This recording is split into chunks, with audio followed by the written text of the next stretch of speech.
नमस्कार विद्यार्थी मित्रांनो, मी नयन राठोड गॅलेक्सी एस मध्ये पुन्हा एकदा सर्वांचं स्वागत करतो. लेक्चर नंबर 3 करंटची जी सिरीज सुरू आहे, चालू घडामोडीची जी सिरीज सुरू आहे त्याच्यामध्ये हे लेक्चर नंबर 3 आहे आपलं. जे काही आपण ज्या पद्धतीने कव्हर करतो त्या पद्धतीने हे सुद्धा लेक्चर आपण कव्हर करूयात. जिथे थांबलो होतो मागच्या लेक्चरमध्ये तिथून पुढे जाऊयात आणि जे काही करंट आहे जीएसचा जो काही टच आहे तो बघण्याचा प्रयत्न करूया. आपण इथपर्यंत आलोय. लोकसभा मतदारसंघ जे आहे त्याच्या संदर्भात गोष्टी चालू होत्या. इथे एक गौरी सावंत म्हणून आपल्याला न्यूज आहे, महत्वाची न्यूज आहे आपल्यासाठी.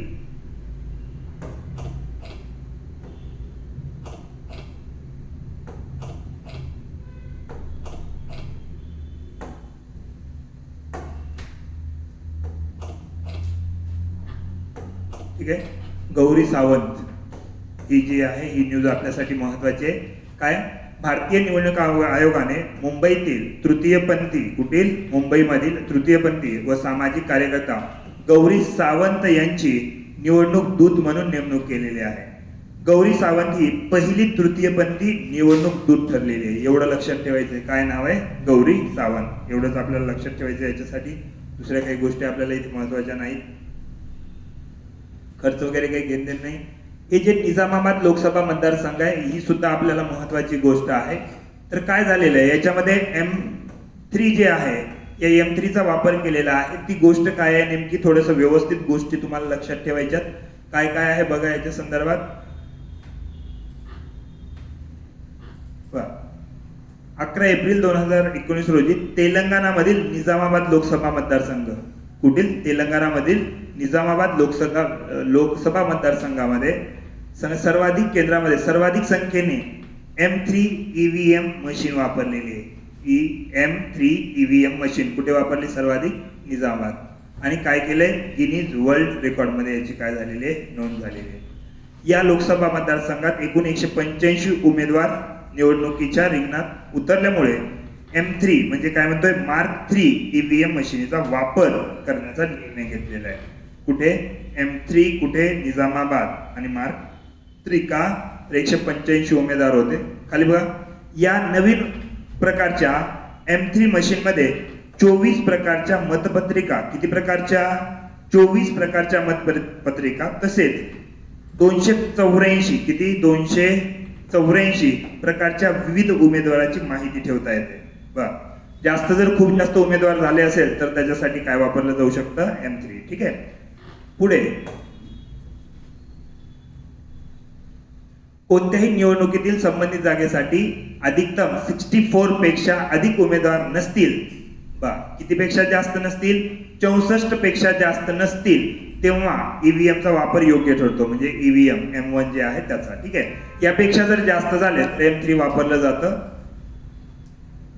ठीक आहे. कशापेक्षा जास्त? 64 पेक्षा जास्त असेल तर M3 चा वापर केला जातो. हे लक्षात ठेवायचंय. हे काही गरज नाही. EVM मशीन आहे ती वाचलं नाही तरी चालेल. हे जे बघा, उत्क्रांती पहिलं M1 होतं, त्यानंतर M2 आला आणि आता M3. ठीक आहे. 64 उमेदवारापेक्षा जर जास्त असेल तर M3 वापरला जातो. ही गोष्ट सुद्धा आपल्याला महत्वाची आहे. बघा, याचा लॉंग फॉर्म सरळ विचारण्याची शक्यता आहे. VVPAT. ठीक आहे. VPAT ज्याला म्हणतो आपण. तर हे काय आहे? वोटर व्हेरिफायबल पेपर ऑडिट ट्रेलर आहे. हे सरळ नावच लक्षात ठेवायचं आपल्याला. हे कंबाईनला विचारण्याची जरा जास्त शक्यता आहे. राज्यसेवेला विचारेल का नाही माहित नाही, पण महत्वाची गोष्ट आहे त्यासाठी लक्षात ठेवा. VVPAT म्हणजे काय? तर वोटर व्हेरिफायबल पेपर ऑडिट ट्रेलर आहे. ठीक आहे. त्यानंतर या मशिनीमुळे मतदारांना आपण कोणत्या पक्षाच्या उमेदवाराला मतदान केलेलं आहे त्याची काय भेटेल? एक स्लिप भेटेल. म्हणजे आपण कोणाला मतदान केलेलं आहे, बरोबर, आपण ज्याला मतदान केलेलं त्यालाच आपलं मत गेलेलं आहे का नाही हे बघण्याची व्यवस्था म्हणजे कोण आहे? VVPAT. आता या मशीनच्या स्क्रीनवर ही किती सेकंद राहील? 7 सेकंद. आणि नंतर मग ती बॉक्स मध्ये पडेल. ठीक आहे. पहिल्यांदा वापर कुठे झालाय? तर नोकसेन विधानसभा मतदारसंघ, नागालँड, 2013. ही लक्षात ठेवायची. ठीक आहे. काय? पहिल्यांदा वापर कुठे झाले? नोकसेन विधानसभा मतदारसंघ, नागालँड मध्ये. कधी? 2013च्या याच्यामध्ये. ठीक आहे. आता 2017 मध्ये राज्यातील संपूर्ण मतदारसंघामध्ये म्हणजे 40 जे मतदारसंघ आहे त्याच्यामध्ये या भाषेचा वापर करणारे गोवा हे पहिले राज्य आहे. कोण? गोवा. ठीक आहे, म्हणजे गोव्यामध्ये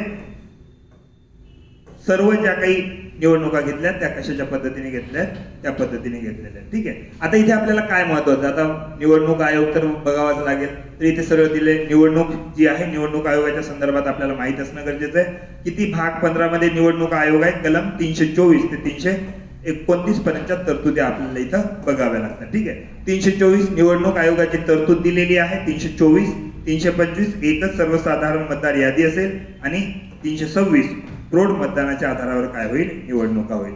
तर या गोष्टी आपल्याला महत्वाच्या लक्षात ठेवायच्या. निवडणूक आयोग किती मध्ये आहे, भाग 15 मध्ये आहे आणि कलम 324 ते 329 ए पर्यंत आहे. 324 ते किती, 329 ए. ठीक आहे, 324 नुसार निवडणूक आयोग जे आहे त्याच्यामध्ये कोणाकोणाची संसदेच्या निवडणुका घेणे, राज्य विधिमंडळाच्या निवडणुका घेणे, राष्ट्रपतीच्या निवडणुका घेणे आणि उपराष्ट्रपतीच्या निवडणुका यांच्या निवडणुकीवर देखरेख आणि मार्गदर्शन करण्याचं काम काय करतं, निवडणूक आयोग करतं. ठीक आहे, इथे काय लिहिलेलं आहे, पंचायती राज्यातील पंचायत राज नगरपालिका यांच्या निवडणुका कोण घेतं, राज्य निवडणूक आयोग घेतं. आणि कितवी घटनादुरुस्ती, 73वी आणि 74वी घटनादुरुस्ती ही लक्षात ठेवायची. निवडणूक आयोगाची जी रचना आहे त्याच्यामध्ये एक मुख्य निवडणूक आयोग असतो आणि इतर निवडणूक आयुक्त असतात. किती असायला पाहिजे, काय असायला पाहिजे हे कोण ठरवतात, राष्ट्रपती ठरवतात. आणि त्यांची नियुक्ती सुद्धा कोण करतात, राष्ट्रपती करतात. ठीक आहे, काय, निवडणूक आयोग. या पद्धतीने हे आपल्याला लक्षात ठेवायचंय.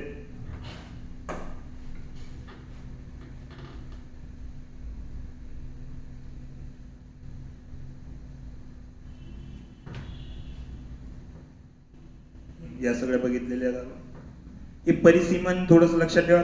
329 ए मध्ये आर्टिकल 329 ए परिसीमन किंवा जागा वाटपासाठी जे आहे ते न्यायालयात जाता येणार नाही. म्हणजे परिसीमन आयोग जे आहे किंवा मतदारसंघ बनवण्याचा किंवा परिसीमन जे काही आहे या परिसीमन आयोगाच्या ज्या काही गोष्टी असतात त्या स्वतः ठरवतात, त्याच्यामध्ये न्यायालयामध्ये जाता येत नाही. ठीक आहे, ही गोष्ट महत्वाची आहे. त्यानंतर भारतीय निवडणूक आयोग वाचून घ्या थोडस. इथे डॉक्टर वीरेंद्र कुमार 17व्या लोकसभेचे हंगामी अध्यक्ष. आता हंगामी अध्यक्ष म्हणजे कोण, प्रोटेम स्पीकर. कोण, प्रोटेम स्पीकर. मग ते थोडस वाचायचं. प्रोटेम स्पीकर काय असतं की जेव्हा नवीन लोकसभा निवडणूक होते, नवीन लोकसभा निवडणूक झाल्यानंतर पहिल्या लोकसभेसाठी पहिल्या लोकसभेची सभा पहिली लोकसभा जेव्हा भरते तेव्हा त्यामध्ये सर्वात ज्येष्ठतम जे काही खासदार असतात त्याची प्रोटेम स्पीकर मधून काय केली जाते, निवड केली जाते. आणि प्रोटेम स्पीकरच्या मार्गदर्शनाखाली नवीन अध्यक्षाची काय केली जाते, निवड वगैरे केली जाते. विशेषतः त्यांना शपथ, नवीन जे खासदार येतात त्यांना शपथ विधी ग्रहण जे होतो ते प्रोटेम स्पीकरच्या अध्यक्षाखाली होतो.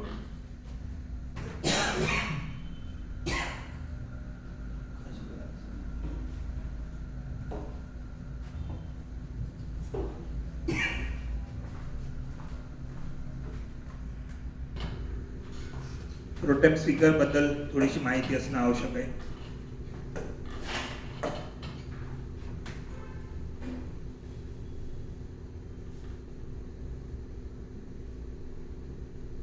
या सगळ्या ज्या आर्टिकल्स आहेत त्या व्यवस्थित वाचून ठेवा तुम्ही. कोणत्या कोणत्या आर्टिकल आहेत, आर्टिकल 324, 325, 26, 27, 328, 329 आणि 329 ए. ठीक आहे, काय 329 निवडणुकी संदर्भात हस्तक्षेप करण्यास न्यायालयाला काय आहे, मनाई आहे. ही गोष्ट लक्षात ठेवायची आहे. प्रोटेम स्पीकर नवीन लोकसभेच्या पहिल्या बैठकीनंतर काय म्हणतोय, निवडणुकीच्या पहिल्या बैठकीनंतर जुन्या लोकसभेचा अध्यक्ष आपले पद रिक्त करतो आणि त्या जागी नवीन लोकसभेतील एका सदस्याची नेमणूक कोण, राष्ट्रपती मार्फत प्रोटेम स्पीकर म्हणून केली जाते. ठीक आहे, सहसा हे एकूण सदस्यापैकी सर्वात कसे असतात, ज्येष्ठ सदस्य असतात व राष्ट्रपती त्यांना स्वतः शपथ देतात. कोण देतात त्यांना शपथ, राष्ट्रपती. हे लक्षात ठेवायचंय. प्रोटेम अध्यक्षांना लोकसभा अध्यक्षाचे सर्व अधिकार प्राप्त होतात. कार्य काय काय तर लोकसभेच्या पहिल्या बैठकीचे अध्यक्षस्थान भूषवणे व या बैठकीत नवीन सदस्यांना काय देणं, शपथ देणं हे कोणाचं काम आहे, प्रोटेम स्पीकरचं काम आहे. ठीक आहे. पुढे काय म्हणतंय, नवीन अध्यक्षाची निवडणूक घडवून आणणे, नवीन अध्यक्षाची निवडणूक घडवून आणण्याचं सुद्धा काम करतं. लोकसभा अध्यक्षाची निवड झाल्यानंतर प्रोटेम पद हे आपोआप काय येतं, संपुष्टात येतं. अशा रीतीने हे पद कसं आहे, तात्पुरत्या म्हणजे काही काळासाठी किंवा काही दिवसासाठीच आहे. ठीक आहे. त्यानंतर लोकसभेचं उपाध्यक्ष, ठीक आहे, उपाध्यक्ष काय घेणं नाही.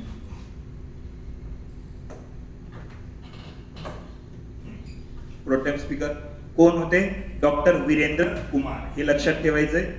17व्या लोकसभेचे हंगामी अध्यक्ष प्रोटेम स्पीकर कोण आहे, डॉक्टर वीरेंद्र कुमार. पुढे काय महत्वाची न्यूज आहे, ओम बिर्ला लोकसभेचे अध्यक्ष झाले. आता प्रोटेम स्पीकर नंतर सरळ कोण, ओम बिर्ला अध्यक्ष झाले. आता ओम बिर्ला बद्दल अध्यक्ष जे आहेत तर याच्याबद्दल आपल्याला माहिती असणं गरजेचं आहे. अध्यक्षाची कार्य काय असतात, अध्यक्षाचं काम काय आहे, काय बघूया गोष्टी कोणत्या कोणत्या महत्वाच्या आहेत. ओम बिर्ला 17व्या लोकसभेच्या अध्यक्ष पदावर बिनविरोध निवडून आलेले आहेत. कशावर, बिनविरोध म्हणजे निवडणूक झालेली नाही, बिनविरोध आलेले आहेत. राजस्थानमधील कोटा मतदारसंघाचे भाजपचे खासदार, ठीक आहे, लोकसभा अध्यक्षपदी निवडून आलेले राजस्थानचे कितवे दुसरे नेते आहेत. हे दुसरा आहे का, तिसरा आहे का, चौथा आहे, याच्यावर काहीतरी गुगली टाकत असतात, त्यामुळे आपल्याला ते लक्षात ठेवणं गरजेचं आहे. लोकसभा अध्यक्षपदी निवडून आलेले राज्यसभेचे कितवे दुसरे नेते आहेत. ठीक आहे. याच्या आधी राजस्थानचे कोण होते तर बलराम जाखड. कोण होते, बलराम जाखड. ठीक आहे. काय काय त्यांचं परिचय वगैरे थोडस वाचून ठेवा बघा. काय म्हणतात, कोटा राजस्थानचे जन्म आहे, भारतीय जनता पक्ष. 2003-2004 राजस्थान विधानसभाचे सदस्य सुद्धा होते. ते राजस्थान विधानसभेचे सदस्य होते. कधी, 2003-2014च्या दरम्यान. राम मंदिर बांधकाम आंदोलनामधील सक्रिय सहभागामुळे उत्तर प्रदेशमध्ये कारावास सुद्धा त्यांनी भोगलेला आहे. आणि 2014 पासून लोकसभेचे काय आहेत ते सदस्य आहेत. ठीक आहे.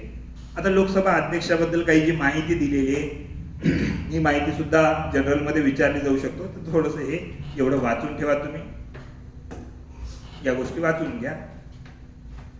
थावरचंद गहलोत राज्यसभेचे नेतेपदी, काही वाचू नका, सोडून द्या त्याला. ठीक आहे, वाचायची काही गरज नाही. नवीन जलशक्ती मंत्रालयाची स्थापना, महत्वाची न्यूज आहे, वाचायचंय. नवीन जलशक्ती मंत्रालयाची स्थापना या राजकीय गोष्टीमध्ये आले. राजकीय घडामोडी म्हटलं तर या घडामोडी तिथे टाकायला पाहिजे नव्हतं, पण या राजकीय घडामोडीचा भाग आता टाकून दिलेला आहे, कुठेतरी दुसऱ्या टॉपिक मध्ये असायला पाहिजे. ठीक आहे. पण बघा, केंद्र सरकारने नवीन जलशक्ती मंत्रालयाची निर्मिती केलेली आहे. काय, नवीन जलशक्ती मंत्रालय, जलशक्ती मंत्रालय. आता हे जे नवीन जलशक्ती मंत्रालय आहे त्याच्यामध्ये कोण कोण आहे तर त्यामध्ये केंद्रीय जलसंसाधन आहे, नदी विकास आहे आणि गंगा पुनरुत्थान मंत्रालय आणि केंद्रीय जलपेय व स्वच्छता मंत्रालय विलीन करण्यात आलेले आहे. कोण कोण विलीन करण्यात आलेले आहे हे विचारलं जाईल. नवीन जलशक्ती मंत्रालयामध्ये केंद्रीय जलसंसाधन मंत्रालय, नदी विकास आणि गंगा पुनरुत्थान मंत्रालय हे सुद्धा विलीन केलेलं आहे. केंद्रीय पेयजल मंत्रालय विलीन केलेलं आहे आणि स्वच्छता मंत्रालय सुद्धा त्याच्यामध्ये काय केलेलं आहे, विलीन केलेलं आहे. तर महत्वाचं आहे, जलशक्ती मंत्रालय लक्षात ठेवायचं आहे.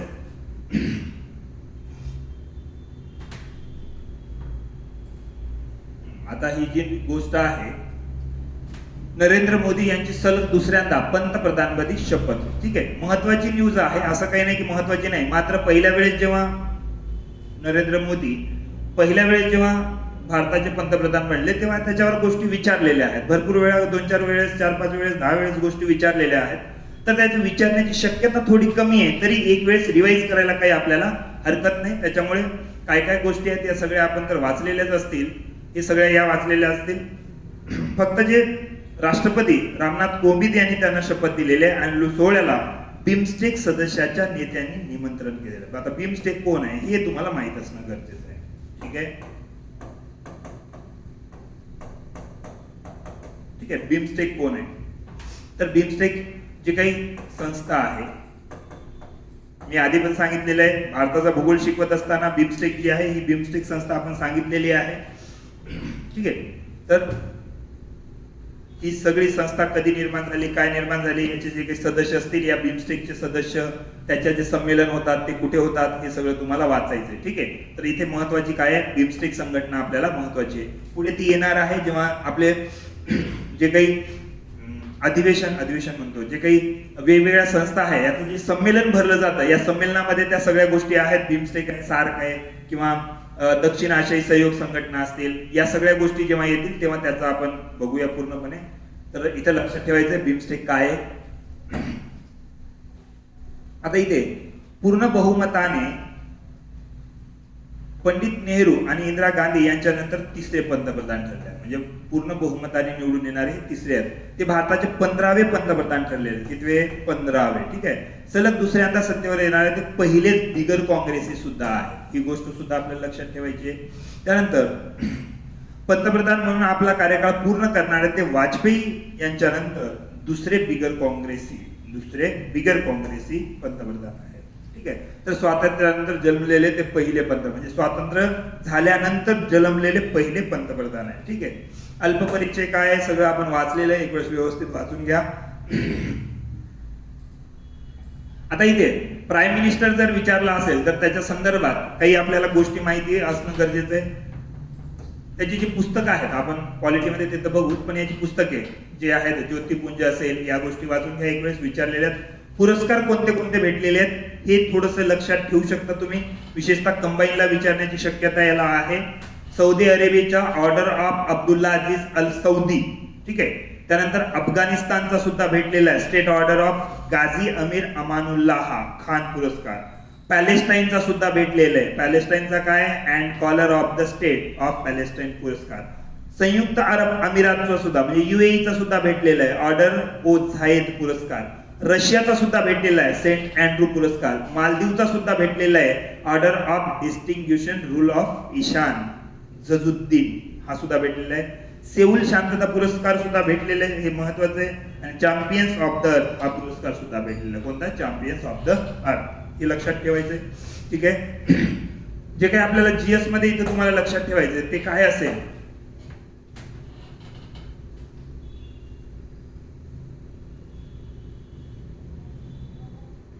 प्राईम मिनिस्टर बघा लक्षात घ्या. आर्टिकल किती नुसार आहे? 74 नुसार. म्हणजे आर्टिकल 74 व्यवस्थित वाचायचं आहे. आर्टिकल 74. ठीक आहे.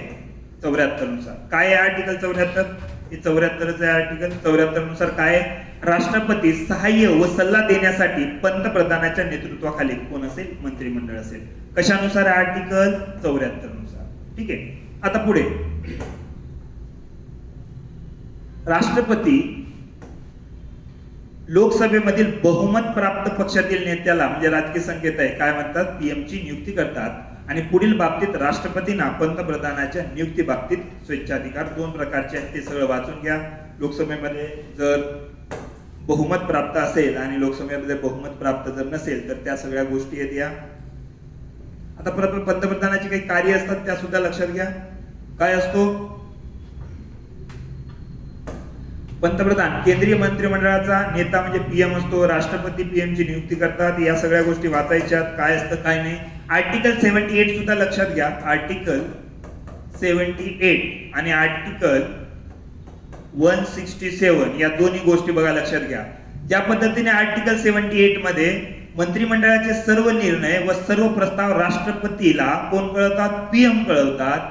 त्याच पद्धतीने आर्टिकल 167 नुसार राज्यपालाला मंत्रिमंडळाचे सर्व निर्णय आणि प्रस्ताव कोण कळवतात? मुख्यमंत्री कळवतात. आलं लक्षात? पुन्हा आर्टिकल 78 आणि 167 या दोन्ही सोबत सोबत तुम्हाला वाचायच्या. त्यानंतर आर्टिकल 78 मध्येच काय आहे की राष्ट्रपती मागवतील ती माहिती पुरवणं गरजेचं आहे. एखाद्या मंत्र्याने घेतलेला निर्णय मंत्रिमंडळाच्या विचारार्थ सादर करणं हे सुद्धा गरजेचं आहे. पीएम राष्ट्रपतींना पुढील अधिकाऱ्याच्या नियुक्तीचा सल्ला सुद्धा. आता कोणते कोणते अधिकारी आहेत माहिती सगळ्यांना, ते वाचून घ्या. ठीक आहे. त्यानंतर संसदेचे अधिवेशन बोलावणे, स्थगित करणं याबाबत राष्ट्रपतीला सल्ला देण्याचं काम सुद्धा कोण करणार आहे? पीएमच करणार आहे. राष्ट्रपतींना लोकसभा विसर्जित करण्याचा काम जे काही संसद आहे या संसदेला जे काही सरकारी धोरण आहे हे सगळे जे काही ठरवण्याचा अधिकार आहे कोणाला असेल? PM ला असेल संसदेत सरकारी धोरणाची घोषणा करणे, संसदेत चालणाऱ्या चर्चेत भाग घेणे आणि शासनाची बाजू मांडण्याचं काम सुद्धा कोण करतात? PM करतात. तर पंतप्रधानाच्या संदर्भात आपल्याला इथे दोन आर्टिकल 74 हे महत्वाचं आहे, त्यानंतर आर्टिकल 75 सुद्धा महत्वाचं आहे. आर्टिकल किती? 75. ठीक आहे. आर्टिकल 75. आता 75 काय आर्टिकल हे सुद्धा बघून घ्या.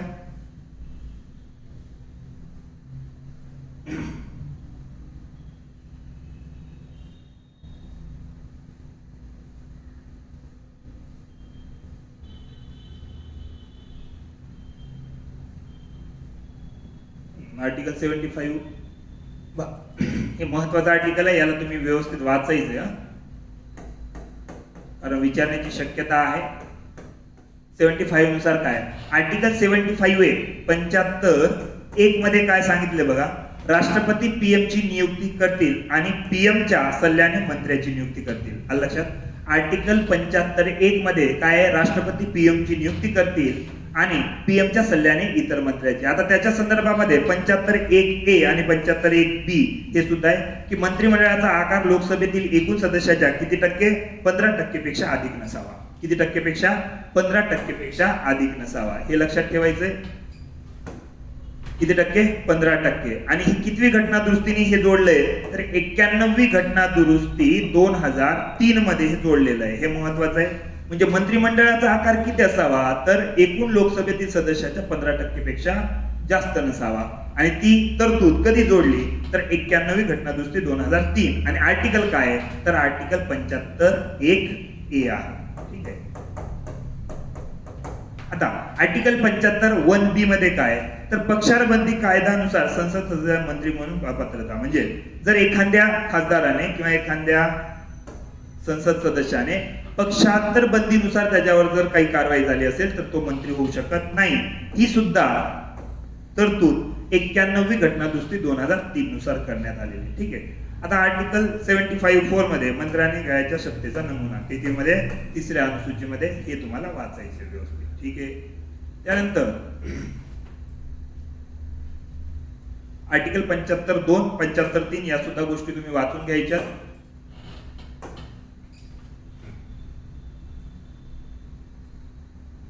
आता केंद्रीय मंत्रिमंडळ विचारलेलं, तर मंत्री जे आहे केंद्रीय मंत्री आर्टिकल 74 मध्ये जे काही सांगितलं ते वाचायचंय.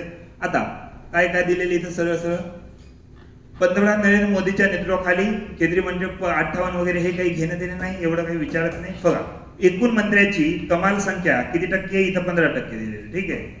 हे लक्षात ठेवा. आता कोणते कोणते मंत्री आहेत आणि कोणाकडे खाते आहेत हे थोडंसं वाचलं तर जरा लक्षात राहील. विशेषतः कंबाईन साठी हे महत्वाचं आहे. अमित शहाकडे कोणतं मंत्रालय, राजनाथ सिंगकडे कोणतं मंत्रालय, नितीन गडकरीकडे कोणतं मंत्रालय आहे, जेवढं लक्षात राहू शकतं तेवढंच वाचा. बाकी एकदम पालापाचोळा वाचण्यात काही गरज नाही. जे चर्चेमध्ये आहेत, जास्तीत जास्त चर्चेमध्ये आहेत असे फक्त तुम्हाला मंत्रालय वाचून ठेवायचं. ठीक आहे. बाकी काही याच्यामध्ये वाचण्यासारखं नाही. महत्वाचे तेवढे वाचा फक्त. खाते वाटप वगैरे.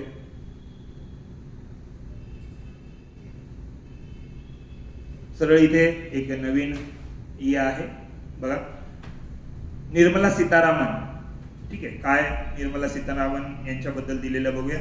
देशाच्या पहिल्या पूर्ण वेळा आहेत केंद्रीय महिला अर्थमंत्री होण्याचा त्यांनी मान मिळवलेला आहे. देशाच्या दुसऱ्या महिला अर्थमंत्री, तर पहिल्या पूर्ण वेळ अर्थमंत्री म्हणून त्यांना मान मिळालेला आहे. ठीक आहे. यापूर्वी 1970-71 मध्ये इंदिरा गांधी यांनी काय केलेलं, पंतप्रधान असताना अर्थ खाते आपल्या स्वतःकडे ठेवलेलं होतं. त्या पहिल्या महिला अर्थमंत्री होत्या. ठीक आहे. मागील मंत्रिमंडळात देशाच्या दुसऱ्या, ठीक आहे, महिला संरक्षण मंत्री होण्याचा मान सुद्धा त्यांनी मिळवलेला आहे. काय?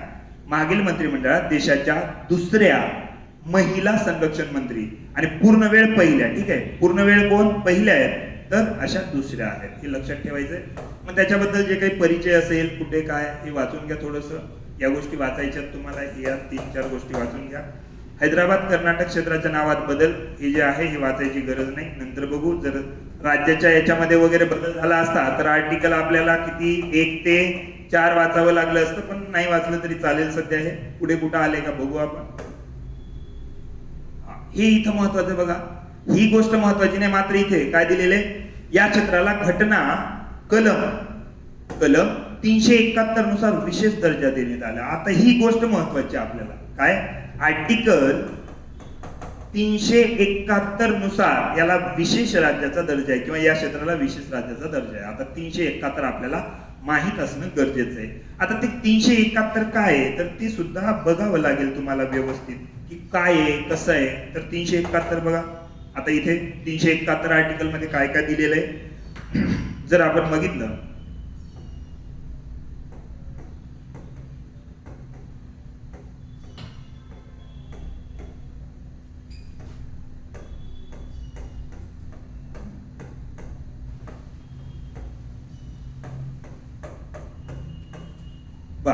हे सगळे आर्टिकल 371 मधले राज्य आहेत.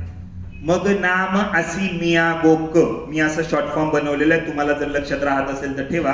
पण बघा मगू नाम आर्टिकल किती मध्ये आहेत हे सगळे, आर्टिकल 371 मध्ये. 371 मध्ये जे काही राज्य असतील ते तुम्हाला लक्षात ठेवायचे. आता म म्हणजे कोण आहे तर हा आहे महाराष्ट्र, बरोबर आहे. हा कोण आहे गुजरात, हा कोण आहे नागालँड. आता हा कोण आहे आसाम, ठीक आहे. हा कोण आहे मणिपूर, ठीक आहे. आता हा जो आ आहे हा आंध्र प्रदेश होता. आता आंध्र प्रदेश मधून 2 झाले म्हणून इथे आंध्र प्रदेश मध्ये एक कोण आहे तेलंगणा आणि नंतर मग आंध्र प्रदेश, ठीक आहे. सी म्हणजे कोण असेल सिक्कीम, मी म्हणजे कोण असेल मिझोराम,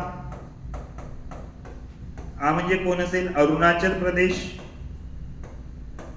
अरुणाचल प्रदेश नंतर हा कोण असेल गोवा आणि गोवा नंतर हा कोण असेल कर्नाटक.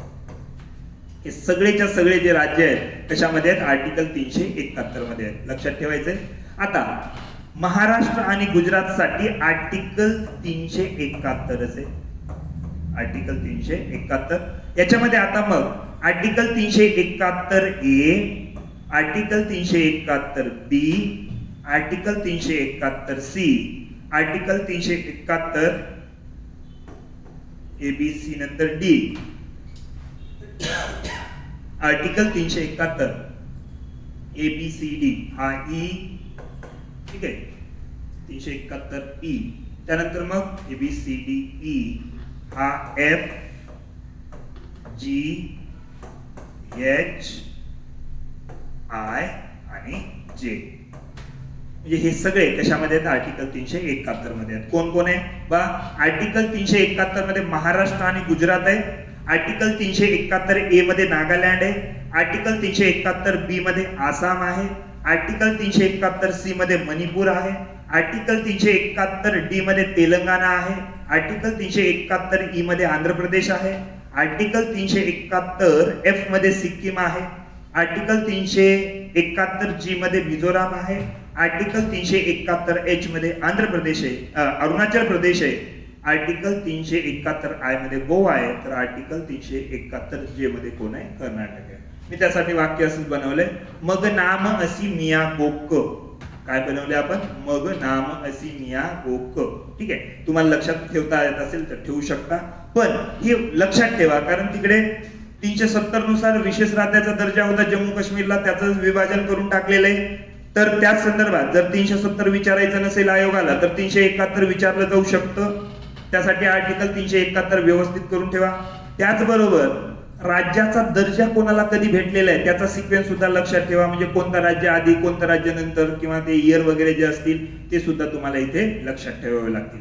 जर काही रेफरन्स आला तर मी सगळे राज्य कधी कधी बनले ते सांगतो, इथं लक्षात ठेवायचंय आर्टिकल 371, ठीक आहे. आता हाऊडी मोदी, हाऊडी मोदी विचारला जाऊ शकतो, कधी कधी विचारतं. आता हाऊडी मोदी म्हणजे काय, हाऊ टू यू डू, ठीक आहे. कुठं झालेलं आहे हे तर हाऊडी मोदी, ठीक आहे. ठिकाण कुठे आहे NRG स्टेडियम ह्युस्टन, अमेरिकेतील टेक्सास प्रांत, म्हणजे टेक्सास नावाचा प्रांत आहे त्याच्यामध्ये ह्युस्टन हे शहर आहे, ठीक आहे. कधी आहे दिनांक 22 सप्टेंबर 2021. सहभाग नरेंद्र मोदी आणि डोनाल्ड ट्रम्प यांचा आहे, ठीक आहे. त्यानंतर आयोजक कोण आहे? टेक्सास इंडिया फोरम, ठीक आहे ना, इथे दिलेले आहे बघा. हाऊडीचा अर्थ काय होतो? हाऊडीचा अर्थ काय होतो? तर हाऊ डू यू डू, ठीक आहे. हाऊ डू यू डू, हाऊडी म्हणजे हाऊ डू यू, एवढं लक्षात ठेवायचंय. बाकी काही याच्यामध्ये लक्षात नाही ठेवलं तरी चालेल. राष्ट्रकुल संसदीय परिषद हे नाही वाचलं तरी चालेल, सोडून द्या, ठीक आहे. फक्त राष्ट्रकुलाबद्दल थोडीशी माहिती जर भेटली तर ती वाचून ठेवा, पण इथं नाही वाचलं तरी चालेल ते.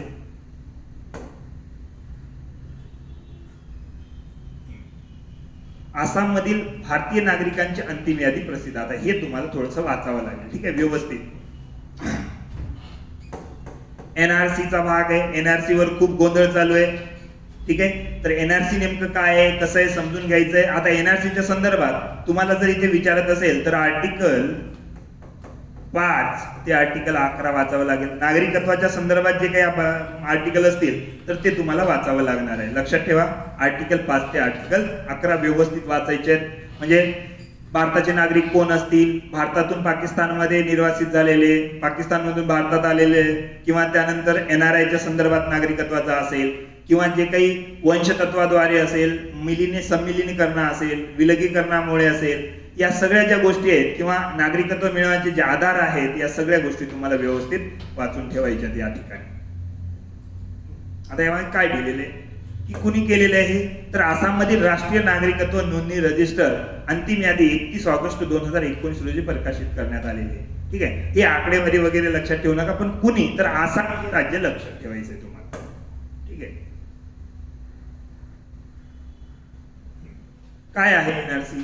तर थोडस वाचून घ्या. NRC काय आहे? सगळ्यांना माहिती आहे NRC काय. आता एवढा मोठा इश्यू झालेला आहे. नॅशनल रजिस्टर ऑफ सिटीजन्स हे भारतीय नागरिकांची नावे असलेलं काय आहे, एक रजिस्टर आहे. फक्त एकदा 1951च्या जनगणनेनंतर 1951 मध्ये नागरिकांची राष्ट्रीय नोंदणी तयार करण्यात आली होती. 1951च्या जनगणने दरम्यान गणले गेलेल्या सर्व व्यक्तीचे तपशील नोंदवून NRC तयार केले होते. त्यानंतर आतापर्यंत अद्यावत केले गेलेले नाही, आणि त्यासाठी आता सध्या आसाम मध्ये ही प्रक्रिया सुरू आहे. म्हणजे आसाम मध्ये झालेली आहे आणि आता भारतामध्ये सुद्धा तो NRC चा मुद्दा चालू आहे. तर ते सगळं आतापर्यंत एवढं गाजलेलं आहे की त्याच्याशी थोडंसं वाचून ठेवा, विचारण्याची शक्यता आहे. तर NRC आणि आर्टिकल 5 ते 11 वाचून ठेवा, ठीक आहे. नोंदणीची पात्रता वगैरे वाचू नका, बाकी तुम्हाला माहिती आहे. UPS मदान, राज्य निवडणूक आयोग. आता राज्य निवडणूक आयोग वाचावं लागेल, बरोबर आहे. राज्याचे 6वे राज्य निवडणूक आयुक्त म्हणून UPS मदान, काय नाव आहे, UPS मदान यांची 5 सप्टेंबर 2019 रोजी पदभार स्वीकारला. मग राज्य निवडणूक आयोग व्यवस्थित वाचायचंय, ठीक आहे. राज्यपाल भगतसिंग कोश्यारी, ठीक आहे, हे वाचून घ्या. नाव उर्विंदर पाल सिंग मदान आहे. हे 1983च्या बॅचचे भारतीय प्रशासनिक सेवेतील अधिकारी JS सहारिया काय यांनी त्यांना जागा घेतली आहे. कोणाची? JS सहारियाची, ठीक आहे. थोडस व्यवस्थित एक वेळेस वाचा. काही खूप आकडेवारी पाठ करण्याची गरज नाही आपल्याला इथे, पण राज्य निवडणूक आयोग तुम्हाला इथं वाचावा लागेल, ठीक आहे. इथं दिलेच आहे बघा, राज्य निवडणूक आयोग. भारतीय संविधानाच्या 73 व 74व्या घटना दुरुस्तीनुसार प्रत्येक राज्यासाठी राज्य निवडणूक आयोगाची स्थापना करण्यात आलेली आहे, ठीक आहे.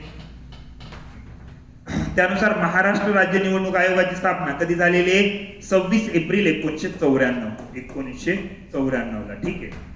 संविधानातील भाग 9, भाग किती मध्ये? 9 आणि आर्टिकल 343K नुसार ग्रामीण भागातील स्थानिक स्वराज्य संस्था आणि जिल्हा परिषद यांची निवडणूक केली जाते. तर आर्टिकल 243 खेड्यानुसार नागरी भागातील स्थानिक स्वराज्य संस्थांची काय केली जाते? निवडणूक घेतली जाते. त्या गोष्टी वाचायच्या, ठीक आहे. म्हणजे 73वी आणि 74वी घटना दुरुस्ती वाचून ठेवा तुम्ही.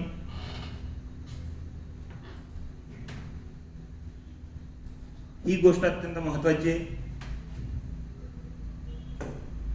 शरद बोबडे 47वे सरन्यायाधीश झालेले आहेत. आता ही गोष्ट अत्यंत महत्वाची आहे, याला स्टार करा आणि व्यवस्थित वाचा.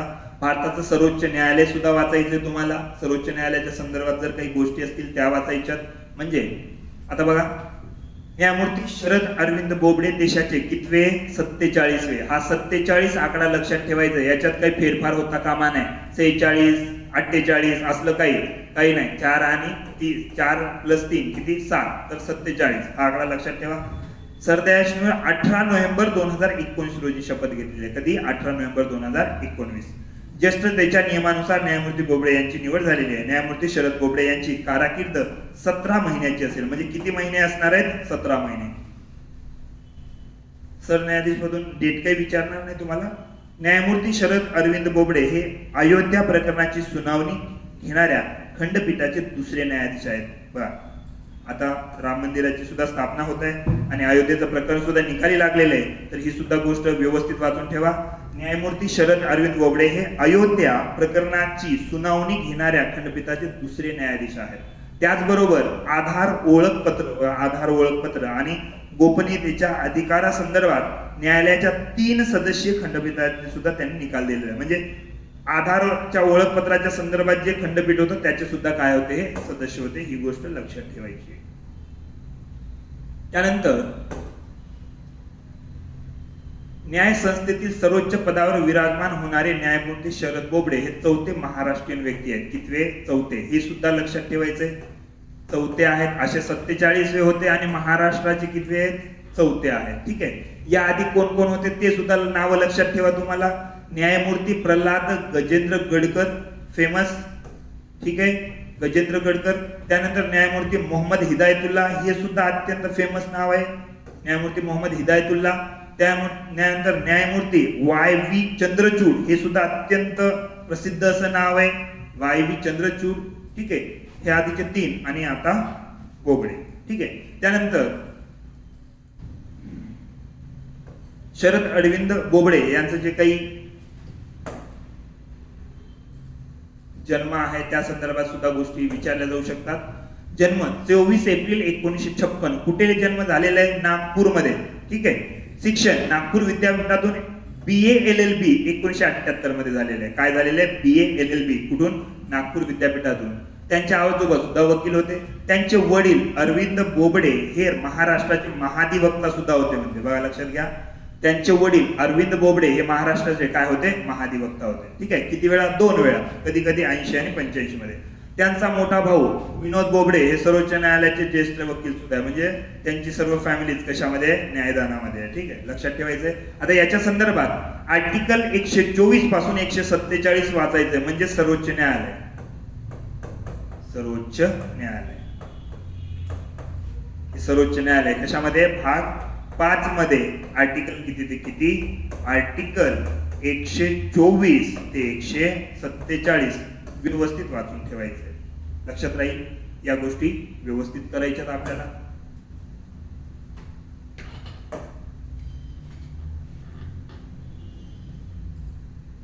केंद्रीय मंत्रिमंडळ वाचायचे तुम्हाला, कारण मंत्रिमंडळ सगळं ठरलेलं आहे. आर्टिकल 74(1). ठीक आहे. आर्टिकल 74(2) मंत्रिमंडळाच्या संदर्भात. नागरिकत्व म्हटलं ते नागरिकत्व व्यवस्थित वाचायचंय. सर्वोच्च न्यायालय भाग किती मध्ये आहे? भाग 5चा भाग आहे आणि आर्टिकल 124 ते 147 हे सगळं व्यवस्थित वाचा. काही डाऊट असेल तर विचारत जा.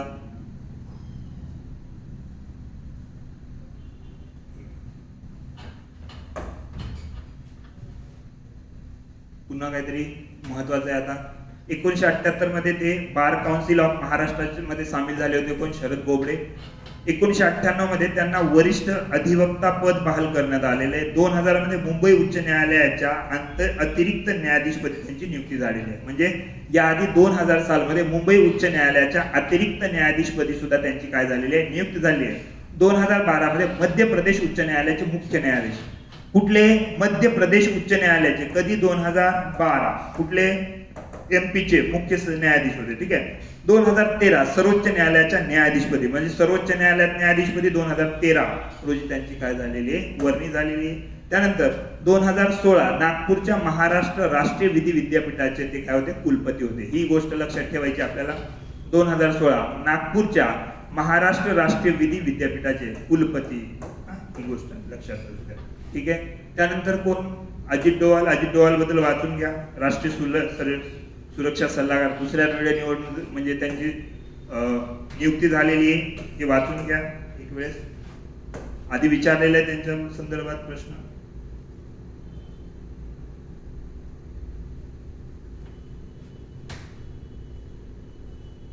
सगळं वाचा एक वेळेस. NNP 8वा राष्ट्रीय पक्ष, ही गोष्ट महत्वाची आहे. 8वा राष्ट्रीय पक्ष कोण आहे? NPP. ठीक आहे, NPP. 17व्या लोकसभा सार्वत्रिक निवडणुकीत नॅशनल पीपल पार्टीला राष्ट्रीय पक्ष म्हणून घोषित करण्यात आले. काय? National people's party. ठीक आहे. NPP बद्दल काय आहे? स्थापना कधीच्या? 2013 आहे. संस्थापक PA संगमा. सहसंस्थापक किरोडमल मीना. राष्ट्रीय चिन्ह काय आहे? पुस्तक आहे, हे लक्षात ठेवायचंय. राष्ट्रीय चिन्ह पुस्तक हे राष्ट्रीय चिन्ह खालीलपैकी कोणत्या राष्ट्रीय पक्षाचा आहे? तर तो कोण आहे? NPP, नॅशनल पीपल्स पार्टी आहे. माजी लोकसभा अध्यक्ष PA संगमा यांनी काँग्रेसमधून बाहेर पडून हा पक्ष स्थापन केला होता. कुणी? PA संगमा. आणि PA संगमा हे कोण होते? लोकसभेचे अध्यक्ष सुद्धा होते. ठीक आहे, पुढे बघा. राष्ट्रीय पक्षाचा दर्जा प्राप्त करणारा तो देशातील कितवा? 8वा. तर ईशान्य भारतातील पहिला आहे. देशातील कितवा राष्ट्रीय पक्ष आहे? हा 8वा राष्ट्रीय पक्ष आहे. आणि ईशान्य भारतातील कितवा आहे? पहिलाच आहे. हे सुद्धा आपल्याला लक्षात ठेवायचं आहे. सध्या पक्षाचे अध्यक्ष कोण आहेत? कॉन्रॅड संगमा आहेत. ते सध्या मेघालयचे मुख्यमंत्री सुद्धा आहेत. ठीक आहे, अध्यक्ष कोण आहेत? कॉन्रॅड संगमा, म्हणजे PA संगमाचे पुत्र आणि सध्या मेघालयचे मुख्यमंत्री आहेत. NNP या पक्षाला कुठे कुठे? अरुणाचल प्रदेश, नागालँड, मेघालय आणि मणिपूर या राज्यात राज्य पक्षाचा दर्जा आहे. म्हणजे किमान 4 राज्यामध्ये ज्या पक्षाला राज्य पक्षाचा दर्जा असेल त्याला राष्ट्रीय पक्ष घोषित करता येतं. किती? 4. मग 4 आहेत का? तर अरुणाचल प्रदेश आहे, नागालँड आहे, मेघालय आणि मणिपूर. तर आहे, बरोबर आहे.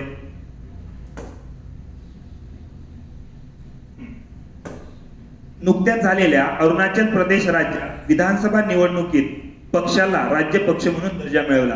किमान 4 राज्यात राज्य पक्ष झाल्याने NPP ला राष्ट्रीय पक्ष घोषित करण्यात आलेले आहे. राष्ट्रीय निवडणूक आयोग काही निकषाच्या आधारे काय करतं? राष्ट्रीय पक्ष आणि त्यांना चिन्ह प्रदान करतं.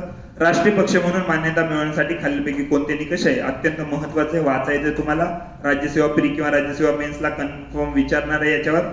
राष्ट्रीय पक्षाला लोकसभेच्या सार्वत्रिक निवडणुकीत किंवा विधानसभेच्या निवडणुकीत कोणत्याही 4 अथवा अधिक राज्यामध्ये किंवा कोणत्याही 4 अथवा अधिक राज्यामध्ये काय?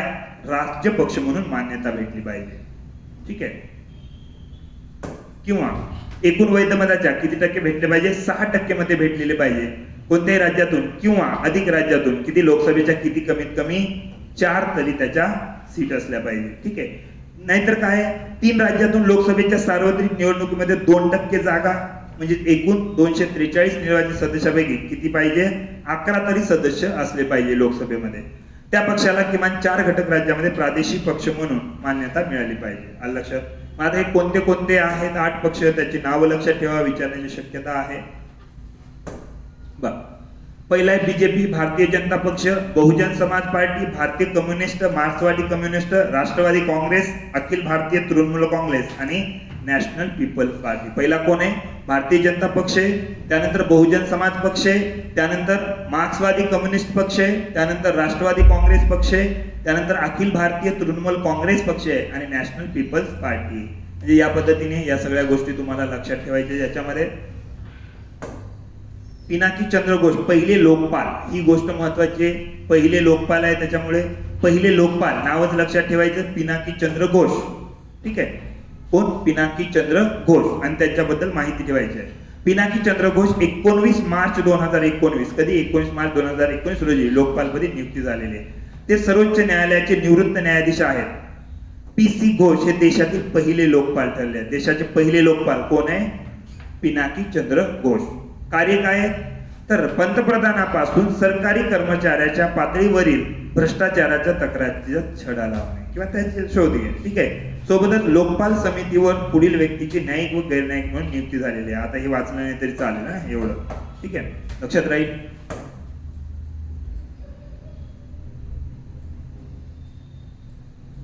यांच्याबद्दल वाचून ठेवा.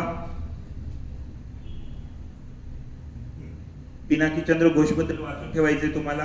हे सगळं वाचा व्यवस्थित. काय पुस्तक आहेत, काय BCom LLB काय झालेलं आहे, सगळं व्यवस्थित वाचून ठेवायचं. ही गोष्ट महत्वाची आहे. स्टार करायला लागेल तर.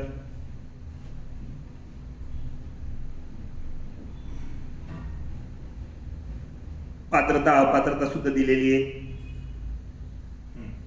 ठीक आहे. इकडे काय घटना दुरुस्ती विधेयक आलेलं आहे. लोकपाल लोगोच्या अनावरण हे सुद्धा वाचायचे तुम्हाला. लोकपाल बद्दल जेवढं दिलं असेल ना ते सगळं वाचून घ्या व्यवस्थित. लोकायुक्त नियुक्त करणारे महाराष्ट्र हे पहिलं राज्य आहे. महत्वाचं वाक्य आपल्यासाठी, लोकायुक्त हे पद निर्माण करणारं महाराष्ट्र पहिलं राज्य आहे.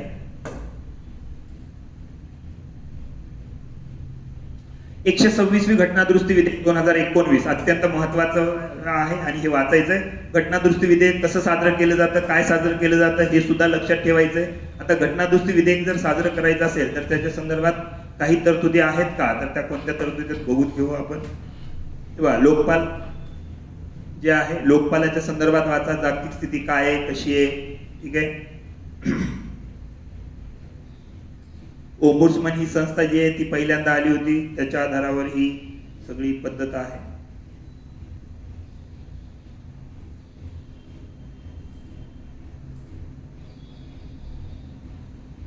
घटना दुरुस्ती कशी केली जाते बा. घटना दुरुस्ती विधेयक जर ठरवायचं असेल तर आधी फक्त ते कुठं लोकसभेतच सादर केलं जातं, नाही केवळ संसदेत, लोकसभेत म्हणतो सॉरी, संसदेत सादर केलं जातं. विधान परिषदेमध्ये वगैरे किंवा विधान मंडळामध्ये सादर केलं जात नाही. प्रथम कोणत्याही सभागृहात मांडता येतं, म्हणजे लोकसभेमध्ये सुद्धा मांडता येतं आणि राज्यसभेमध्ये सुद्धा मांडता येतं. मंत्री सुद्धा मांडू शकतो आणि खाजगी व्यक्ती, खाजगी सदस्य सुद्धा मांडू शकतो. राष्ट्रपतीच्या पूर्वसंमतीची आवश्यकता नसते जर विधेयक मांडायचं असेल तर. ठीक आहे. आता यामध्ये विधेयक विशेष बहुमताने संमत होणं गरजेचं आहे. दोन्ही सभागृहाच्या विशेष बहुमताने, प्रत्येक सभागृहासाठी स्वतंत्ररित्या संमत होणं गरजेचं आहे. संयुक्त बैठक याच्यावर घेतली जात नाही. ठीक आहे. त्यानंतर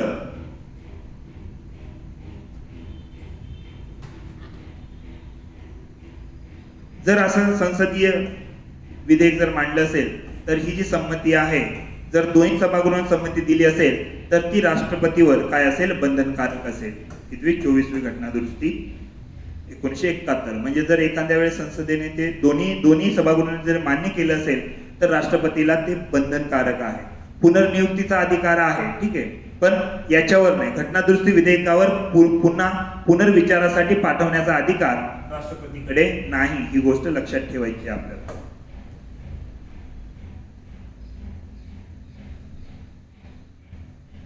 बाकी मग इतर जे विधेयक आहेत ते विधेयक सुद्धा व्यवस्थित वाचून ठेवा तुम्ही.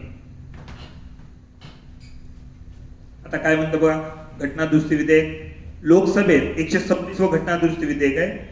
9 डिसेंबर 2019 मध्ये सादर आहे. लोकसभेत पारित 10 डिसेंबरला कायदा आणि न्यायमंत्री रविशंकर प्रसाद यांनी हे विधेयक मांडलेलं आहे.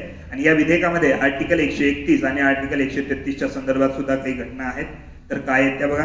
या विधेयकानुसार लोकसभा आणि राज्य विधानसभेच्या अनुसूचित जाती आणि अनुसूचित जमातीसाठी लागू असलेल्या जागाचा आरक्षणामध्ये तरतुदी सुधारणा करण्यात आलेली आहे. म्हणजे 10 वर्षांनी आरक्षण काय झालेलं आहे, वाढवलेलं आहे याच्या संदर्भात. म्हणजे 126वे घटना दुरुस्ती विधेयक जे आहे, जे काही SC आणि ST साठी आरक्षण आहे जागांसंदर्भात, लोकसभा आणि विधानसभेच्या संदर्भात ज्या काही आरक्षित जागा आहे त्या जागा किती वर्षांनी वाढवलेल्या असतील, आता पुन्हा 10 वर्षांनी. ठीक आहे. पुढे काय, लोकसभा आणि राज्याच्या विधानसभामध्ये अनुसूचित जाती व जमातीसाठीच्या जागा राखीव ठेवण्याची आणि ही अँग्लो भारतीय समुदायाचे नामनिर्देशन करून प्रतिनिधित्व देण्याची राज्यघटनेतील कलम 334 मध्ये तरतूद आहे. आता 334, 331 आणि 333 आहे. आर्टिकल 331 आणि आर्टिकल 333 आहे. हे दोन्ही वाचायचे तुम्हाला. घटनेची अंमलबजावणी झाल्यापासून 70 वर्षाच्या कालावधीसाठी तरतूद करण्यात आली होती. ती 2020 पर्यंत होती. आता ती 2030 पर्यंत वाढवण्यात आलेली आहे. कोणासाठी, अनुसूचित जाती आणि अनुसूचित जमातीसाठी जे काही आहेत ते. ठीक आहे. अँग्लो भारतीय समुदायासाठी आरक्षित जागा मात्र रद्द करण्यात आलेल्या आहे. बघा, हे लक्षात ठेवा. जे काही अँग्लो भारतीय होते याच्यासाठी जे काही 2 जागा होत्या, राष्ट्रपती अतिरिक्त 2 अँग्लो इंडियन लोकांची जी काही नियुक्ती करू शकत होते ती आता काय केलेली आपण रद्द केलेली आहे. लोकसभेत 2 आणि विधानसभेत 1 हे आता रद्द झालेले. ठीक आहे. आर्टिकल किती म्हटलं, आर्टिकल 331 आणि आर्टिकल 333 या दोन्ही वाचायच्यात तुम्हाला. लोकसभेत अनुसूचित जातीसाठी 84 जागा, हे लक्षात ठेवा. अनुसूचित जातीसाठी किती जागा? 84 जागा आणि अनुसूचित जमातीसाठी 47. हे दोन्ही आकडे लक्षात ठेवायचे, 84 आणि 47. ठीक आहे, बाकी काही वाचलं नाही तरी चालेल. ठीक आहे. आर्टिकल 234 वाचून घ्या. आता 125 घटना दुरुस्ती विधेयक सुद्धा आहे इथे.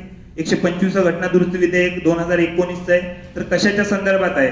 तर याचा जो उद्देश भारताच्या पूर्वोत्तर क्षेत्रामध्ये घटनेच्या 6व्या अनुसूची स्वायत्त परिषदाच्या वित्तीय आणि कार्यकारी अधिकाऱ्यामध्ये काय करणे? वाढ करणे याच्या संदर्भात आहे. सरळ सरळ विचारलं जाईल 125वी घटना दुरुस्ती विधेयक कशाच्या संदर्भात आहे आणि 125वी घटना दुरुस्ती एक कशाच्या संदर्भात आहे? 126वी 125वी. तर 126वी कशासाठी होती? अनुसूचित जाती आणि अनुसूचित जमातीमध्ये आरक्षणामध्ये 10 वर्षांनी वाढ करणे आणि अँग्लो इंडियन जे आहे त्याचे जे काही 2 सदस्य आणि इकडे 1 सदस्य आहे ते नियुक्त केले जाणार नाहीत आता. तर 125वी घटना दुरुस्ती कशासाठी आहे? तर भारताच्या पूर्वोत्तर क्षेत्रामध्ये घटनेच्या 6व्या अनुसूचीतील स्वायत्त परिषदाच्या वित्तीय आणि कार्यकारी अधिकाऱ्यामध्ये वाढ करण्याच्या संदर्भात आहे. हे लक्षात ठेवायचंय, बाकी काही नाही वाचलं तरी चालतं. ठीक आहे. इथे आर्टिकल 280 आलेलं आहे, तर आर्टिकल 280 एक वेळेस वाचून ठेवा. ठीक आहे. आता इथे काही घटना दुरुस्ती विधेयक दिलेले आहेत. अनुसूची वाचून ठेवा एक वेळेस. अनुसूची काय राज्य व्यवस्थेमध्ये वाचलं तरी चालतं, इथे वाचलं तरी चालतं, काही विषय नाही त्याचा. ठीक आहे. ही घटना दुरुस्ती विधेयक कशाचे? अलीकडील घटना दुरुस्ती विधेयक 99वी घटना दुरुस्ती विधेयक 121वे होतं. 2015 राष्ट्रीय न्यायिक नियुक्तीसाठी होतं. 100वी घटना दुरुस्ती जी आहे भारत बांगलादेशच्या सीमा विवादासंदर्भात होतं आणि विधेयक 119 होतं. 101वी घटना दुरुस्ती जी आहे ही 122वी घटना दुरुस्ती विधेयक 2017 वस्तू व सेवा कर म्हणजे जीएसटी साठी 101वी होती. 102वी कोण होती? तर राष्ट्रीय मागासवर्ग आयोगाला घटनात्मक दर्जा देण्यासाठी. आणि 103वी म्हणजे 124वी जी आहे ती कशाचं आहे? आर्थिक मागासवर्ग म्हणजे आरक्षण, 10% आरक्षण जे दिलेले आहे आर्थिक मागासवर्गासाठी त्याच्या संदर्भात ही गोष्ट आहे. एवढं लक्षात ठेवायचंय. त्यानंतर भगवानलाल सहानी मागासवर्ग आयोगाचे अध्यक्ष. आता इथे ही जर गोष्ट दिलेली असेल, हे बघा, राष्ट्रीय मागासवर्ग आयोगाला घटनात्मक दर्जा जर दिलेला असेल 102वी घटना दुरुस्ती आणि विधेयक 123 आहे, तर हे थोडस वाचून ठेवा तुम्ही. काय? भगवान लाल सहानी मागासवर्ग आयोगाचे अध्यक्ष आहेत, तर ती गोष्ट थोडीशी तुम्ही लक्षात ठेवा. ठीक आहे. बाकी हे राष्ट्रीय मागासवर्ग आयोगाच्या संदर्भात वाचा. ठीक आहे. याच्यावर विचारला जाऊ शकतो प्रश्न. हे सुद्धा आर्टिकल 338 1 आणि 338B हे अनुसूचित जाती जमाती आयोग मी पहिल्याच दिवशी म्हटलं होतं एससी आयोग आणि एसटी आयोग वाचायचंय. त्यानंतर आर्टिकल 338B ओबीसी आयोग सुद्धा वाचायचंय. न्यायमूर्ती प्रदीप नंद्रजोग नवे मुख्य न्यायमूर्ती कोणाचे? महाराष्ट्र. म्हणजे सर्वोच्च न्यायालय तिकडे वाचायचंय आणि उच्च न्यायालय इकडे वाचायचंय आणि याच्या संदर्भात ज्या गोष्टी असतील त्याही थोडस वाचून घ्या तुम्ही. ठीक आहे. कोणत्या कोणत्या गोष्टी आहेत त्या बघूया. मुंबई उच्च न्यायालयाचे नवे न्यायमूर्ती प्रदीप नंद्रजोग यांची नियुक्ती झालेली आहे. यापूर्वी ते कुठे होते हे महत्वाचं आहे. यापूर्वी राजस्थान उच्च न्यायालयाचे मुख्य न्यायमूर्ती होते. कुठले? राजस्थानचे. ठीक आहे. त्यांनी न्यायमूर्ती नरेश पाटील यांची जागा घेतलेली आहे. न्यायमूर्ती नरेश पाटील यांची. आणि ते मुंबई उच्च न्यायालयाचे कितवे? 43वे. ठीक आहे. तिकडे सर्वोच्च न्यायालयाचे ते 47 होते, तर हे 43वे. हा आकडा इकडे तिकडे सुद्धा करण्याची शक्यता आहे. इकडे 47 करून टाकतील, तिकडे 43 करून टाकतील. सर्वोच्च न्यायालय 47वे आणि मुंबई उच्च न्यायालयाचे किती? 43वे. मुंबई न्यायालयाची स्थापना वगैरे काय कधी दिलेली आहे ती वाचून घ्या व्यवस्थित.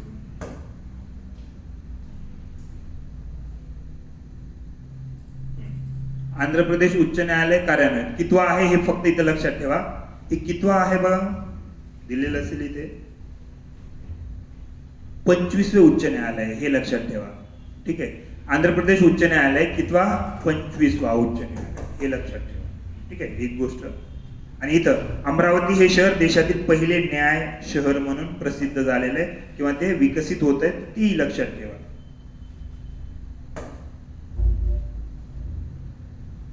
सुधीर भाव नाही वाचलं तरी चालतं ते. केंद्रीय माहिती आयोग एक वेळेस वाचून घ्या. आर्थिक मागासवर्गाला 10% आरक्षण, या गोष्टी वाचायच्यात तुम्हाला. 10% आरक्षण जे आहे ते आर्टिकल 15 आणि आर्टिकल 16 वाचायचे. आर्टिकल 15.6 आणि आर्टिकल 16.6 दोन्ही वाचायच्यात व्यवस्थित. इथं दिलेलं आहे सरळ सरळ. हे घटनादुरुस्ती 103वी 2019 124 होतं 10% आरक्षण. ठीक आहे. आर्टिकल 15 आणि आर्टिकल 16 दोन्ही वाचून घ्या.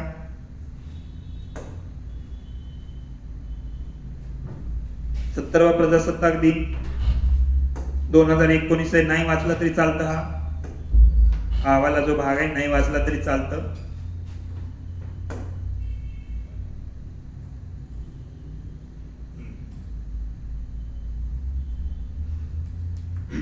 सव्वीस जानेवारी 2020 चे जे पाहुणे आहेत ते ब्राझीलचे अध्यक्ष झायर बोल्सोनारो. हे एक वाक्य लक्षात ठेवा. आता जे 2020 मध्ये 26 जानेवारीला जे काही प्रजासत्ताक दिन सोहळ्याचं प्रमुख पाहुणे म्हणून आपण आमंत्रण दिलं होतं ते कोणाला दिलं होतं? झायर बोल्सोनारो. ठीक आहे. आता याच्यामध्ये ब्राझीलमध्ये ठीक आहे ते पार पडलं होतं. भारताच्या प्रजासत्ताक दिन सोहळ्यात प्रमुख पाहुणे म्हणून उपस्थित राहणारे बोल्सोनारो ब्राझीलचे तिसरे अध्यक्ष आहेत. ब्राझीलचे तिसरे अध्यक्ष ठरणार आहेत. ठीक आहे. यापूर्वी फर्नांडो हेनरिक म्हणजे हे 3 लोक आहेत जे ब्राझीलवरून इथं पाहुणे म्हणून 26 जानेवारीला आले होते. हे तिसरे आहेत. ठीक आहे. त्यानंतर हे काय association of world election body. हे वाचायची काहीच गरज नाही, सोडून द्यायला काही घेण देण नाही याच्याशी आपल्याला.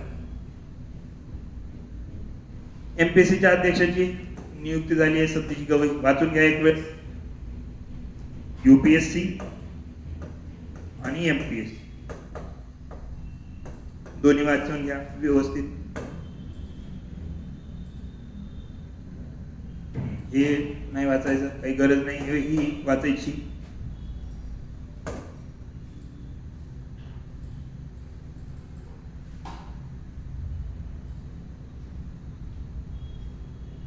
विविध राज्याच्या ज्या विधानसभेच्या निवडणुका झालेल्या आहेत या थोड्याशा एक नजर मारून घ्या. कुठे काय आहे कुठे काय आहे. बाकी एवढं नाही वाचलं तरी चालतं. त्याच्यामध्ये किती जागा आल्या, कोण मुख्यमंत्री झाला एवढंच वाचा, बाकी नका वाचू काही. हे सगळं त्याच्या संदर्भात आहे. सरन्यायाधीश माहिती कक्षेत. ठीक आहे. सरन्यायाधीश सुद्धा कशाच्या कक्षेत आलेले? माहिती कक्षेत आलेले आहेत. तर ते वाचून घ्या. लोकपाल आताच बघितलं आपण.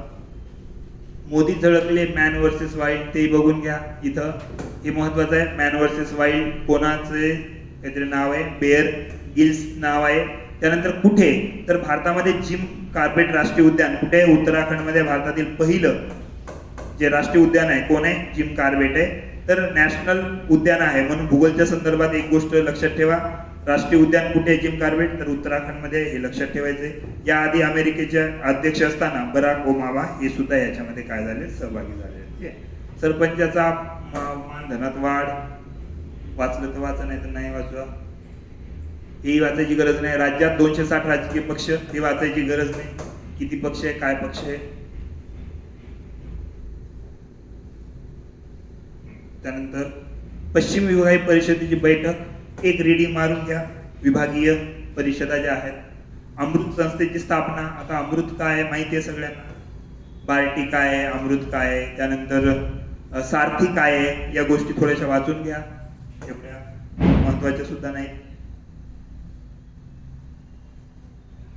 राज्यसभेचा कामकाज विषय काही वाचू नका. ठीक आहे. म्हणजे अशा प्रकारे या सगळ्या आपल्या कोणत्या घडामोडी झाल्या? राजकीय घडामोडी झाल्या. या सगळ्या ज्या होत्या आतापर्यंत कोणत्या होत्या? राजकीय घडामोडी. ठीक आहे. आतापर्यंत या पुस्तकातून आपण काय कव्हर केलेलं आहे? राजकीय घडामोडी कोणत्या वाचायच्या, किती वाचायच्या आणि पॉलिटीला त्याला काय काय संदर्भ दिलेले आहे या गोष्टी सगळ्या बघितल्या. आता पुढच्या लेक्चरमध्ये आपण पुढच्या ज्या आहेत विधेयक आहेत. विधेयके काही महत्वाचे जे विधेयक आहेत ते कोणते कोणते वाचायचे आणि त्याच्या संदर्भात काही आर्टिकल असेल तर ते आताच बघितले.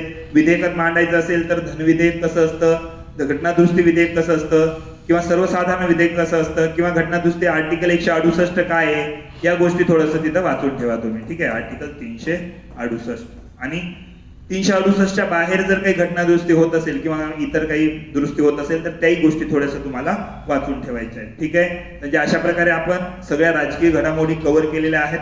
पुढच्या लेक्चरला आपण विधेयक बघू आणि त्यानंतर ज्या काही आर्थिक घडामोडी घडल्या आहेत त्याच्या संदर्भात इकॉनॉमिक्सचा भाग आपण त्याच्यामध्ये बघू. म्हणजे आर्थिक घडामोडी असेल आणि आर्थिक घडामोडीच्या संदर्भात काय काय करायला पाहिजे त्याच्यामध्ये अर्थव्यवस्थेचा काय भाग वाचायला पाहिजे, आर्थिक घडामोडी कोणकोणत्या महत्वाच्या आहेत, या सगळ्या गोष्टी आपण काय करूयात त्यामध्ये बघूयात. ठीक आहे, धन्यवाद.